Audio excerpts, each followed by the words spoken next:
প্রিয় দর্শক, আজ আবার ডাক্তারদের নিয়ে একটু কথা বলবো।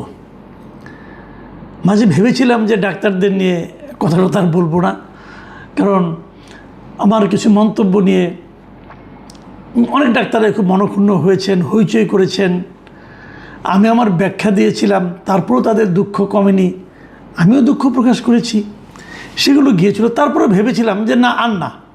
কিন্তু ইন্টারেস্টিং হলো কি জানেন, একটা আমার অভিজ্ঞতার কথা বলি। আমি জীবনে যত বছর সাংবাদিকতা করেছি, এই সাংবাদিকতা জীবনে আমি দীর্ঘদিন রিপোর্টার ছিলাম। আমি যত রিপোর্ট করেছি, সেই রিপোর্টের সিংহভাগ রিপোর্টই ছিল, মানে আমার তো মনে হয় 70% বেশি রিপোর্ট ছিল এই ডাক্তার, স্বাস্থ্য ব্যবস্থা, ওষুধ, হাসপাতাল এগুলো নিয়ে। এবং ডাক্তারদের নিয়ে যে রিপোর্টগুলি করেছি, সেগুলো ডাক্তারদের নানা রকম বঞ্চনা, প্রশাসনিক বঞ্চনা, ক্যাডারগত বঞ্চনা, এগুলো নিয়ে বেশি রিপোর্ট করেছি। যা হোক, তারপরেও ভুল বুঝাবুঝি হয়েছে, সেটা নিয়ে আমি কথা বলবো না আজকে। কিন্তু আজকে আমি দুজন ডাক্তারকে নিয়ে কথা বলবো, এবং এদের একজনকে নিয়ে গতকালকে একটু বলেছিলাম। সেটা হলো যে আইনের শাসন কাকে বলে। আসলে বগুড়ার খুব পরিচিত এবং বিখ্যাত একজন ডাক্তার, ডাক্তার মিশু নামে যাকে সবাই চেনেন, যার আসল নাম ডাক্তার সামির হোসেন মিশু, তাকে একটা বিস্ফোরক মামলায় গ্রেপ্তার করা হয়েছে। এটা নিয়ে গতকালকে আমি কথা বলেছিলাম যে এটা কিভাবে হয়। 2024-এর মামলায় ওনাকে গ্রেপ্তার করতে হলো কেন? ওনার কি অপরাধ ছিল? সম্ভবত অপরাধ ছিল উনি আওয়ামীপন্থী একজন ডাক্তার ছিলেন। মানে ডাক্তারদের তো অনেকগুলি সংগঠন আছে, একটা বিএনপিপন্থী, জামাতপন্থী, জাসদপন্থী, মানে বামপন্থী, আবার আওয়ামীপন্থীও আছে। এবং এই অপরাধে 2024-এ সে গণ আন্দোলনের সময় যে ঘটনাপ্রবাহ, সেই ঘটনাপ্রবাহকে নিয়ে তার উপর মামলা করা হয়েছে। এবং তার বিরুদ্ধে অভিযোগটা হলো মোহাম্মদ আরাফ নামে একজন লোক, যিনি দাবি করেছেন যে ওই বৈষম্যবিরোধী ছাত্র আন্দোলনের মিছিলে থাকার সময় অনেকে, তাদের মধ্যে শেষ হওয়ার অনেকে আহত হয়েছে, এবং আহতদের নিয়ে বগুড়ার জিয়াউর রহমান মেডিকেল কলেজ হাসপাতালে যাওয়া হয়েছে। এবং সেখানে তখন আউটডোরে এই ডাক্তার মিশু ছিলেন, এবং উনি এই আহতদের চিকিৎসা দিতে অস্বীকৃতি জ্ঞাপন করেছেন। এই জন্য তার বিরুদ্ধে এতদিন পরে তার মনে হয়েছে একটা মামলা করা দরকার, মামলা করেছেন।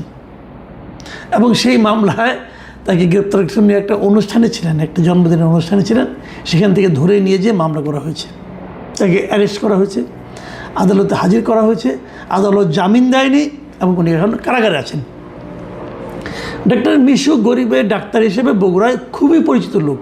গরিবের ডাক্তার এই অর্থে, ওনার কাছে যে যদি কেউ বলে আমার টাকা নাই, উনি বিনা পয়সায় তার রোগীটাকে দেখেন, এবং ওনাকে অত্যন্ত ভালো মানুষ হিসেবে সবাই চেনেন।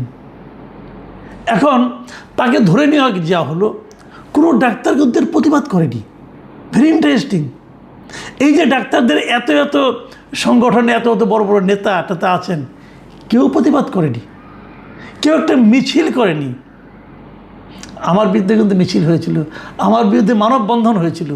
ঠিক আছে, আমি খারাপ লোক, ডাক্তার মিশুর তো আপনাদের প্রফেশনের একজন লোক, কই তার ব্যাপারে তো আপনারা মাঠে নামলেন না। একজন নেমেছে। কে নেমেছে জানেন? দেশের বাইরে প্যারিসে থাকা ডাক্তার পিনাকি ভট্টাচার্য, তিনি নেমেছেন। এবং তিনি বলেছেন যে মিশুর সঙ্গে, মিশু তার বন্ধু, এটা বলেছেন, মিশু তার খুব ক্লোজ বন্ধু। কিন্তু পাশাপাশি উনি এটাও বলেছেন মিশুর সঙ্গে তার রাজনৈতিক কোনো মিল নাই। মিশু ভিন্ন একটা রাজনীতি করে। মিশু যে রাজনীতি করেন, পিনাকি তার সম্পূর্ণ বিপরীত রাজনীতি করেন। এই জায়গায় তাদের কোনো মিল নেই। কিন্তু পিনাকি এটা নিয়ে দুটা পোস্ট দিয়েছেন তার ভেরিফাইড ফেসবুক পেজে, এবং সেখানে উনি বলেছেন যে মিশু কীভাবে অন্যায়ের শিকার হয়েছেন, ষড়যন্ত্রের শিকার হয়েছেন, এবং তাকে মিথ্যা মামলা করা হয়েছে। তার কাছে টাকা চাওয়া হয়েছিল, টাকা দেননি বলে ওনার বিরুদ্ধে মামলা করা হয়েছে। এবং পিনাকির পোস্টগুলো আপনারা পড়তে পারেন। দেখেন, ডাক্তার পিনাকির সঙ্গে কিন্তু আমার বহু বাহাস হয়েছে, বিভিন্ন বিষয় নিয়ে আমার সঙ্গে তার তর্ক হয়েছে। মানে উনি ওনার মতো বলেছেন, আমি তার জবাব দিয়েছি, এবং এগুলোর মধ্যে কিছু অশালীন শব্দ উনি তো প্রায়ই ব্যবহার করেন, আমার সম্বন্ধে উনি উচ্চারণও করেছেন। কিন্তু আমি কিন্তু সবসময় বলেছি ওনার ব্যাপারে কিন্তু আমার কোনো ক্ষোভ নাই ভাই, যার যা মনে হবে সে তা বলবে, তার চিন্তার কথা বলবে, সবার তো প্রকাশভঙ্গি একরকম হবে না। কিন্তু আমি এই জায়গাটাতে এই মিশুকে নিয়ে, ডাক্তার মিশুকে নিয়ে, ওনার বন্ধু মিশুকে নিয়ে পিনাকি ভট্টাচার্যের বিশাল দুইটা পোস্ট আমি পড়েছি, এবং আমার কাছে ওনার কথা মনে হয়েছে যে এই ফিলিংসটা আর কোনো ডাক্তারের মধ্যে কেন আসলো না? আমাদের ডাক্তারদের কি বিবেক বুদ্ধির লোপ পেয়ে গেছে? ওনারা কি ওনাদের প্র্যাকটিস নিয়ে এত ব্যস্ত হয়ে পড়েছেন যে একটা প্রতিবাদ করতে গেলে যতটুকু সময় যাবে অতটুকু সময় ওনারা দিতে পারবেন না ওনাদের স্বজাতির একজন লোকের জন্য? আমি আসলে হতাশ হয়েছি। তবে ডক্টর পিনাকি ভট্টাচার্যের একটা ব্যাপার নিয়ে আমার একটা আপত্তি আছে, সেটা হলো, দেখেন উনি যেটা বলেছেন যে ওনাকে একটা ভুয়া মামলায় জড়ানো হয়েছে। আমি পিনাকি বাবুকে জিজ্ঞাসা করি, জানতে চাই, ভাই এই ধরনের মামলা কি বাংলাদেশে এটাই প্রথম? এটাই প্রথম না, এ ধরনের মামলা হাজার হাজার আছে। সেই মামলাগুলি নিয়ে আপনি কিছু বলেন। আপনার বন্ধু যদি ধরা না পড়তো তাহলে তো এই কথাগুলি আপনি বলতেন না। আপনি বন্ধুর জন্য বলেছেন, করেছেন, এটা কিন্তু আমি এইভাবে দেখি না। আমি দেখি আপনি একটা অন্যায়ের প্রতিবাদ করেছেন, ওই অন্যায়ের শিকার ওই লোকটা আপনার বন্ধু না হলেও কোনো সমস্যা নাই, কিন্তু আপনিও বন্ধুত্বের কারণে করেছেন, আমি হ্যাপি, কোনো সমস্যা নেই। কিন্তু আপনার মূল লক্ষ্যটা কিন্তু অন্যায়ের প্রতিবাদ করা, সেই জায়গাটা আপনি টাচ করেছেন, এই জন্য আপনাকে আমি ধন্যবাদ জানাচ্ছি। কিন্তু পাশাপাশি এটাও বলছি, এরকম সংখ্যা কত হবে বলেন আপনি? কত অসহায় নিরীহ কিছু জানে না, বোঝে না, তাদেরকে নিয়ে ঢুকে দেওয়া হয়েছে মামলায়। এবং যত মামলা এখন হচ্ছে, মানে অন্য একটা ঘটনা, সে অপরাধী হয়তো হতেও পারে, তাকে ধরেছে 2 বছর আগে একটা মামলায় ঢুকিয়ে দেওয়া হচ্ছে। এই যে পুরনো মামলায় ঢুকিয়ে দেওয়ার প্রবণতা, এটাকে কি আমরা আইনের শাসন বলবো? এবং এই আইনের যে অপশাসন, আইনের নামে যে অপশাসন, এক্ষেত্রে আমি ডাক্তার পিনাকি ভট্টাচার্যের ভূমিকা কামনা করছি, প্রত্যাশা করছি। আমি বলেছিলাম 2জন ডাক্তার নিয়ে কথা বলবো, আরেকজন ডাক্তার নিয়ে কথা বলি। তিনি হচ্ছেন doctor ABM Abdullah, professor doctor ABM Abdullah. উনি এমিরেটাস প্রফেসর ছিলেন বাংলাদেশ মেডিকেল বিশ্ববিদ্যালয়ের, এবং সেটা বেশ মানে আপনার শেখ হাসিনা সরকারের শেষ দিকে উনি এই পদ ওনাকে দেওয়া হয়েছিল। এটা একটা সম্মানজনক পদ। এমিরেটাস অধ্যাপক কিন্তু কারো চাকরি মেয়াদ শেষ হয়ে গেলে, চাকরি জীবন শেষ হয়ে গেলে সম্মানসূচক তাকে এই দায়িত্বটা দেওয়া হয়, তাকে একটা বসার জায়গা দেওয়া হয়, তাকে কিছু ক্লাস নেওয়ার জন্য অনুরোধ করা হয়। উনি চাইলে কিছু ক্লাস নিতে পারেন, কিছু গবেষণা করতে পারেন, এগুলো করার জন্য ওনাকে একটা সুযোগ দেওয়া হয়। মেডিকেল ডাক্তারদের মধ্যে, মানে আপনার মেডিকেল সায়েন্সের দিক দিয়ে আমি বিবেচনা করি, আমি জানি না অন্য ডাক্তাররা কী বলবেন, আমি তো কিছু কিছু খবর টবর রাখি ডাক্তারদের। বাংলাদেশে যদি একজন ডাক্তারকে এমিরেটাস অধ্যাপকের পদ দেওয়া যায়, তিনি নিঃসন্দেহে doctor ABM Abdullah. Doctor ABM আবদুল্লাহর প্রকাশনা, মেডিসিনের উপরে লেখা ওনার বই, দেশে বিদেশে পাঠ্য বই, ওটা আজকে থেকে না, কিন্তু আরও অনেক বছর আগে থেকে। এই আওয়ামী লীগ সরকার যে 2009 ক্ষমতা এসেছে, তারও আগে থেকে প্রফেসর ABM আবদুল্লাহর বই স্টুডেন্টরা পাঠ্য বই হিসেবে পড়ে, MBBS স্টুডেন্টরা পড়েন। ওনার দেশি বিদেশি অনেকগুলি প্রকাশনা, ওনার গ্রন্থের সঙ্গে প্রায় 10-12টা। এমন একজন লোককে এমিরেটাস অধ্যাপক পদে নিয়োগ দিয়ে, যারাই দেখ, সেটা হাসিনা দেখ, সেটা এরশাদ দেখ, সেটা যে কেউ দেখ, কিন্তু এটা কিন্তু যোগ্য লোককেই দেওয়া হয়েছিল। সেই পদটা আজকে এই বাংলাদেশ মেডিকেল বিশ্ববিদ্যালয় তার সেই এমিরেটাস অধ্যাপক হিসেবে নিয়োগটাকে বাতিল করেছে।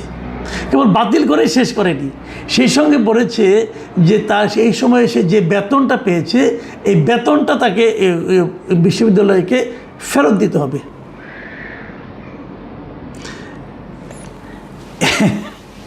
এ নিয়ে প্রফেসর আবদুল্লাহর একটা প্রতিক্রিয়াও দেখলাম। ওনার প্রতিক্রিয়া দেখে আমার মনটা খুব খারাপ হয়ে গেছে। আমার কাছে মনে হয়েছে উনি এত আহত হয়েছেন, মানে ওনার অনেক ছাত্র, দেশের বড় বড় প্রফেসর, ওনার অনেক ছাত্র। এবং বিশ্বাস করেন, আমি এ যাবৎকালে কখনো কোনো দিন প্রফেসর ABM আবদুল্লাহর ব্যাপারে কোনো নেতিবাচক কথা আমি কোনো চিকিৎসক কিংবা অন্য কারোর মুখে শুনিনি, এ পর্যন্ত শুনিনি ভাই। বাংলাদেশে যদি একজন ঋষিতুল্য ডাক্তার থেকে থাকেন তা এটা এই প্রফেসর ABM আবদুল্লাহ। আমি যখন ডাক্তারদের সম্পর্কে একটা মন্তব্য করেছিলাম, আমাকে অনেকে বলেছিলেন, আমারই একজন পরিচিত, উনিও একজন ডাক্তার প্রফেসর, উনি আমাকে বলেছিলেন আপনি যেটা বললেন, আপনার কাছে গিয়ে এটা বলার সময় একবার প্রফেসর ABM আবদুল্লাহর চেহারাটা মনে ভাসেনি। বিশেষ করে আমি লজ্জা পেয়েছিলাম, আমি বলেছিলাম ভাই আমি তো ঢালাওভাবে সবাইকে বলিনি, আমি কাউকে কাউকে বলেছিলাম, কিন্তু তারপরেও আমার বলাটা ওইভাবে শব্দটা উচ্চারণ করা ঠিক হয়নি, এটা আমি স্বীকার করেছিলাম। কিন্তু পাশাপাশি আমি এটাও বলেছিলাম, দেখুন প্রফেসর ABM আবদুল্লাহ হলো উদাহরণযোগ্য একজন মানুষ, তো তাকে অপমান করে বাংলাদেশ মেডিকেল বিশ্ববিদ্যালয় কী অর্জন করলো আমি এটা এখনও বুঝতে পারি না। এবং আমি এটাও বলবো, হ্যাঁ ঠিক আছে, ওনার অপরাধ নিশ্চয়ই একটা ছিল, উনি ওই সময়ের প্রধানমন্ত্রী শেখ হাসিনার ব্যক্তিগত চিকিৎসক ছিলেন। এখন প্রধানমন্ত্রীর ব্যক্তিগত চিকিৎসক হওয়া যদি অপরাধ হয়, দেশে এখনও একজন প্রধানমন্ত্রী আছেন, তারও একজন ব্যক্তিগত চিকিৎসক থাকবেন, সরকার পরিবর্তন হলে কি তিনিও অপমানিত হবেন? তাহলে তো কেউ ব্যক্তিগত চিকিৎসক হতে যাবেন না, ধান্দাবাজার যাবেন, আর কেউ যাবেন না। ওই সময়ে কিন্তু এই শেখ হাসিনার আমলে খালেদা জিয়ারও একজন ব্যক্তিগত চিকিৎসক ছিলেন, ডক্টর AJF জাহিদ হোসেন, উনি এখন মন্ত্রী পদে আছেন। কই তখন তো ওনাকে অপমান করা হয়নি এভাবে? ওনাকে কি বলা হয়েছিল যে তুমি বাংলাদেশে প্র্যাকটিস করতে পারবো? উনি তো দুইটা বড় বড় হাসপাতালে প্র্যাকটিস করতেন, ল্যাব এইডে প্র্যাকটিস করতেন, ইবনে সিনায় প্র্যাকটিস করতেন। ওনাকে প্র্যাকটিস থামিয়ে দেওয়া হয়েছিল? ওনাকে কোনো মব করা হয়েছিল? উনি তখন মন্ত্রীও হয়েছেন। তো এই বিষয়গুলি ডক্টর জাহিদ হোসেন কি দেখেন না যে ওনাদের একজন টিচারকে কীভাবে অপমান করা হলো? হতে পারে ভিন্ন মতের, হতে পারে একজন আওয়ামী লীগ করবে, একজন জামাত করবে, একজন জাসদ করবে, একজন অন্য কোনো বাম দল করবে, হতেই পারে, এটা তো ব্যক্তিগত ব্যাপার। ডক্টর ABM আবদুল্লাহ উনি ওনার চিকিৎসা জীবনে, ওনার প্রফেশনাল লাইফে, চাকরি জীবনে উনি কাউকে দলীয় কারণে কারোর সঙ্গে দুর্ব্যবহার করেছেন, একটা উদাহরণ কেউ দিতে পারবেন? তাহলে ওনার সঙ্গে এত বড় দুর্ব্যবহারটা না করলে হতো না? আমি ডক্টর মিশু এবং ডক্টর প্রফেসর আবদুল্লাহ, আমি দুজনকে কিন্তু একইভাবে দেখতে চাই। আমি দেখতে চাই এই কারণে যে তারা একটা পেশায় আছেন এবং দুইজনেরই প্রচুর সুনাম। আজকে দেখবেন, আমি একটা কথা বলি আপনাদেরকে ফাঁকে, আজকে দেখবেন একজন অধ্যাপকের কাছে যান আপনি ডাক্তার চিকিৎসা করতে, তার ভিজিট দেখবেন কত টাকা, ১,৫০০ ২,০০০ টাকা পর্যন্ত একজন প্রফেসরের ভিজিট আছে।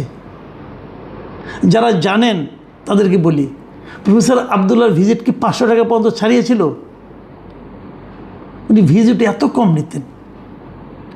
উনি যখন প্রফেসর, ডেঙ্গুর সময়, আমার সময় কিছু স্মৃতি আছে, এই যে বাংলাদেশের ডেঙ্গু রোগ, আমরা যেটা ডেঙ্গু বলি, এই ডেঙ্গু রোগটা যে বাংলাদেশে যে ডেঙ্গু নামে একটা রোগ আছে, এটা প্রথম বলেছিলেন এই প্রফেসর ডক্টর ABM আবদুল্লাহ।